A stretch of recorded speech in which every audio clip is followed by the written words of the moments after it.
Saudi Arabia రోడ్లపై పెద్ద ట్రక్కుల్లో 3 passenger విమానాలు కనిపిస్తున్న కొన్ని వీడియోలు సోషల్ మీడియాలో విడుదలయ్యాయి. జెడ్డా రోడ్లపై సౌదీ ఎయిర్లైన్స్ కు చెందిన 3 బోయింగ్ 777 విమానాలు 26 వీలర్ వాహనాలపై రావడం చూసి ప్రజలు దాన్ని వీడియో తీసి సోషల్ మీడియాలో పోస్ట్ చేయడం మొదలుపెట్టారు. ముందు వెనక పోలీస్ మరియు ట్రాఫిక్ విభాగాలకు చెందిన ఎస్కాట్ వాహనాలు ఈ కాన్వాయ్ ముందుకు సాగడానికి సహాయం చేస్తున్నాయి. ఈ కాన్వాయ్ కారణంగా కొన్ని చోట్ల ట్రాఫిక్ జామ్ కనిపించింది. మరికొన్ని చోట్ల రోడ్డు పక్కన నిలబడి ఉన్న వ్యక్తులు, పిల్లలు ఆశ్చర్యంతో దీన్ని చూస్తూ ఉన్నారు. మొదట్లో వాటిని జెడ్డాలోని కింగ్ అబ్దుల్ అజీజ్ అంతర్జాతీయ విమానాశ్రయం నుంచి నిర్వహణ లేని ప్రదేశాల కోసం సమీపంలోని ఎక్కడో ఒక చోటుకు తీసుకువెళ్తున్నారని భావించారు.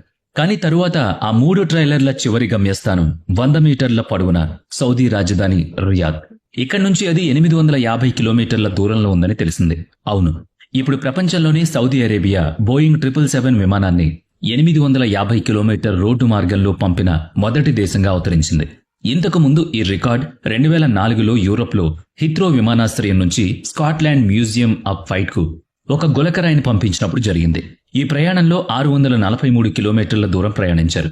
కానీ సౌదీ అరేబియా అలా కాకుండా ఏకంగా 3 బోయింగ్ 777 విమానాలను ఇంత దూరం పంపడం ద్వారా కొత్త ప్రపంచ రికార్డును సృష్టించింది. ఇది కేవలం ప్రపంచ రికార్డు కాదు, సౌదీ అరేబియా యొక్క తెలివైన మార్కెటింగ్ స్టంట్. ఇది బహుశా చాలా వరకు విజయవంతమైంది. ఇప్పుడు మనం మరింత లోతుగా వెళ్లి మొత్తం విషయం ఏంటో తెలుసుకుందాం. కాన్వాయ్ యొక్క మొదటి విమానం యొక్క రిజిస్ట్రేషన్ నెంబర్ HZAKG. దీని గురించిన రికార్డులు అది 26 ఏళ్ల బోయింగ్ 777 అని చూపిస్తోంది. దీన్ని 1998లో సౌదీ ఎయిర్లైన్స్ కు డెలివరీ చేశారు. గత 18 సంవత్సరాలుగా దీన్ని జెద్దా విమానాశ్రయంలో నిలిపేశారు. అదేవిధంగా మిగిలిన 2 విమానాలు కూడా దాదాపు 18 సంవత్సరాలుగా సర్వీస్లో ఉన్న తర్వాత గత 7 నుంచి 8 సంవత్సరాలుగా నిలిచిపోయాయి. ఈ 3 విమానాలు వాటి సర్వీసెస్ జీవితంలో 50,000 గంటలు ప్రయాణం చేశాయి. ఏదైనా విమానం దాని సాధారణ కార్యకలాపాలను నిర్వహించిన తర్వాత బోయింగ్ 777 యొక్క సర్వీస్ లైఫ్ ముగుస్తుంది. అంటే ఈ వ్యవధి తర్వాత తయారీదారు దాన్ని ఉపయోగించడానికి నిరాకరిస్తారు. కాబట్టి దాని తర్వాత ఆ విమానాలు నిరుపయోగంగా మారతాయి. సాధారణంగా విమానాలు తమ సర్వీస్ లైఫ్ ను పూర్తి చేసినప్పుడల్లా వాటిని ఎయిర్ క్రాఫ్ట్ బోన్ యార్డ్లకు తీసుకువెళతారు. బోన్ యార్డ్లు చాలా పెద్ద మైదానాలు. ఇక్కడ విమానాలు ఎక్కువ కాలం నిల్వ చేయబడతాయి. సాధారణంగా వాతావరణం పొడిగా లేదా ఎడారిగా ఉండే ప్రాంతంలో ఉంచుతారు. అటువంటి వాతావరణంలో బోన్ యార్డ్లను నిర్మించడం యొక్క ఉద్దేశం ఏంటంటే పొడి వాతావరణంలో తక్కువ తేమ ఉన్నందున అక్కడ నిలిపిన విమానాన్ని తుప్పు పట్టకుండా రక్షించడం జరుగుతుంది. బోన్ యార్డ్ గుండా వెళ్లే ముందు ఇంజన్లు మరియు విమానం యొక్క ఇతర సున్నితమైన భాగాలను సీల్ చేస్తారు. తద్వారా అవి నేల, తేమ మరియు ఉష్ణోగ్రత మార్పుల నుంచి రక్షించబడతాయి. ఆ విమానాలు ఎటువంటి ఉపయోగం లేకపోయినా శుభ్రపరచడం వంటి వాటి కాలానుగుణ నిర్వహణ చేయడం ఇప్పటి అవసరం. వాటి సర్వీస్ ముగిసిన తర్వాత కూడా విమానాల్లో ఇంజన్లు, ఎలక్ట్రానిక్స్, ల్యాండింగ్ గేర్ మరియు దాని సీట్లు వంటి అనేక భాగాలు ఇంకా మిగిలి ఉంటాయి.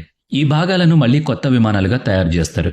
ఈ భాగాలన్నిటినీ తొలగించిన తర్వాత మిగిలిపోయిన నిర్మాణం పనికి రాకుండా ఉంటుంది. ఆధునిక విమానాల యొక్క 90% తయారీ రీసైకిల్ చేయొచ్చు. వాటిలో ఉన్న అల్యూమినియం, టైటానియం మరియు ఉక్కును మళ్లీ రీసైకిల్ చేయొచ్చు. దాని సర్వీస్ ముగిసిన తర్వాత మొదట ఆ విమానం యొక్క స్థితి ఏంటో తనిఖీ చేస్తారు. కొద్దిగా మరమ్మతులు చేసిన తర్వాత దాన్ని పునరుద్ధరించగలిగితే దాన్ని తరచుగా కార్గో విమానంగా మారుస్తారు, లేదా దాని విడిభాగాలను వేరే ప్రయోజనం కోసం వాడతారు. అది కూడా సాధ్యమే. ఉదాహరణకు విమాన సిమ్యులేటర్లు. ఈ సిమ్యులేటర్లను పైలట్లకు శిక్షణ ఇవ్వడానికి ఉపయోగిస్తారు. వాటిలో ఎక్కువ భాగం గ్రౌండ్ చేయబడిన విమానాలు కాక్పీట్లను మార్చడం ద్వారా తయారు చేయబడతాయి. ఈ ఉపయోగాలన్నిటినీ మినహాయించి హోటళ్లు, కెఫేలు మరియు మ్యూజియంలు వంటి ప్రపంచవ్యాప్తంగా ఉన్న పర్యాటక ఆకర్షణల కోసం గ్రౌండ్ చేయబడిన విమానాలను ఉపయోగించడం కూడా చాలా సాధారణం. పర్యాటక ఆకర్షణ కోసం దీన్ని ఉపయోగించాలనుకునే వ్యక్తి విమానాన్ని రవాణా చేయడానికి ఎంత ఖర్చు చేయగలడనే దానిపై ఇది ఆధారపడి ఉంటుంది. ఎవరైనా విమానాన్ని రెస్టారెంట్గా మార్చాలనుకుంటే అతను మొదట దాని కొనుగోలును చెల్లిస్తాడు. తరువాత దాన్ని రవాణా చేయడానికి అయ్యే ఖర్చును భరించాలి. ఎందుకంటే రోడ్డు ద్వారా లేదా రైలు ద్వారా మాత్రమే గ్రౌండ్ చేయబడిన విమానాన్ని ముక్కలుగా పంపడం సాధ్యమవుతుంది. సౌదీ ప్రభుత్వం ఇప్పటి వరకు ఈ 3 బోయింగ్ 777 విమానాలకు ఈ 3వ ప్రయోజనం కోసం పంపాలని నిర్ణయించుకుంది. దీనిలో 850 కిలోమీటర్ల రవాణా ఖర్చు వారికి పెద్దగా పట్టింపు లేదు. వాస్తవానికి ఈ విమానాల గమ్యస్థానం రియాద్ సీజన్ 2024. ఇది సౌదీ రాజధాని రియాద్లో ఏర్పాటు చేయబడిన ఒక మెగా ఈవెంట్. దీని లక్ష్యం ప్రపంచం నలుమూలల నుంచి పర్యాటకులను ఆకర్షించడం. వినోదం, షాపింగ్, సంస్కృతి మరియు క్రీడలు ఇందులో భాగం. ఈ రియాద్ సీజన్ను 14 వేర్వేరు జోన్లుగా విభజించారు. ఇందులో boulevard old city kingdom, arena wonder gardens, జ్యూడ్యూ స్టూడియో టూర్, అంతేకాకుండా సరికొత్త బోలేవార్డ్ రన్వే కూడా ఉంటుంది. రియాద్ సీజన్ 2024 కోసం పూర్తి విమానాశ్రయం నిర్మించబడింది. దీనిలో రన్వే కంట్రోల్ టవర్ మరియు 3 రియల్ బోయింగ్ 777 విమానాలుంటాయి. ప్రపంచవ్యాప్తంగా ఉన్న పర్యాటకులు దీన్ని వాడుకోవచ్చు. మీరు లగ్జరీ ఎయిర్ క్రాఫ్ట్ బాడీ లోపల డిన్నర్ చేయొచ్చు. విమానానికి సంబంధించిన పరిమిత లగ్జరీ వినోదం కోసం బాలీవుడ్ రన్వే జోన్ను రియాద్ రీజన్ 2024లో ప్రవేశపెట్టారు. అక్టోబర్ 2024 నుంచి మార్చి 2025 వరకు జరిగే ఈ కార్యక్రమం సౌదీ యువరాజు మొహమ్మద్ బిన్ సల్మాన్ విజన్ 2030లో ఒక చిన్న భాగం. దీన్ని మొదట 2019లో ప్రారంభించారు. కానీ కోవిడ్ కారణంగా ఇది అంతర్జాతీయ ఉనికిని పొందలేకపోయింది. తద్వారా 2022-23 ఈవెంట్లో ప్రారంభోత్సవానికి 75 లక్షల మంది సందర్శకులు హాజరయ్యారు. దీనిలో డ్రోన్ షో రికార్డు కూడా సృష్టించింది.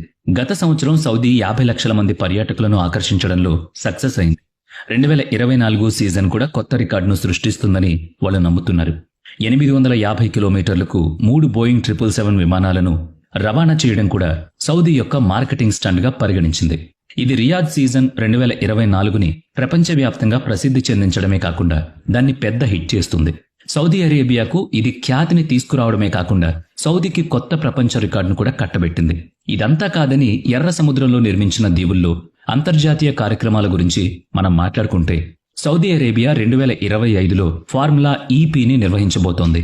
2020 నుంచి సౌదీ డెక్కన్ ర్యాలీని కూడా నిర్వహిస్తోంది. దీనిలో ఆఫ్ రోడ్ డ్రైవర్లు కష్టతరమైన రోడ్ల ద్వారా 800 కిలోమీటర్ల ట్రాక్ ను పూర్తి చేయాలి. అది కూడా కేవలం ఒక్క రోజులోనే. దీనికోసం సౌదీలో బంజరు మరియు ఆఫ్ రోడ్ ట్రాక్లను కొరత లేకుండా అందిస్తున్నారు. జద్దా నుంచి రియాద్ కు సౌదీ ఎయిర్లైన్స్ కు చెందిన 3 బోయింగ్ 777ల ఈ ప్రయాణం ఏ విధంగానూ సులభం కాదు. మొదటి పని విమానాన్ని రవాణాకు సిద్ధం చేయడం. దీనిలో విమానం యొక్క రెక్కలు మరియు తోకను తొలగించి ఫ్యూజ్లేజ్ మాత్రమే మిగిలుంచాలి. ప్రతి ఫ్యూజ్లేజ్ 200 టన్నుల బరువు ఉంటుంది. దీనికోసం వాటిని ఎత్తడానికి ప్రత్యేక క్రేన్లను ఏర్పాటు చేస్తారు. దాని బాడీపై ఎటువంటి గీతలు పడకుండా ఎత్తడానికి ప్రత్యేక నైలాన్ బెల్ట్ను అమరుస్తారు. చాలా జాగ్రత్తగా లెక్కలు వేసిన తర్వాత 2 క్రేన్లు కలిసి ఒక భారీ వాహనాన్ని ఎత్తి 26 వీలర్పై ఉంచుతాయి. దీన్ని 26 వీలర్ అని పిలుస్తారు. కానీ వాస్తవానికి దీనికి 104 టైర్లు ఉన్నాయి.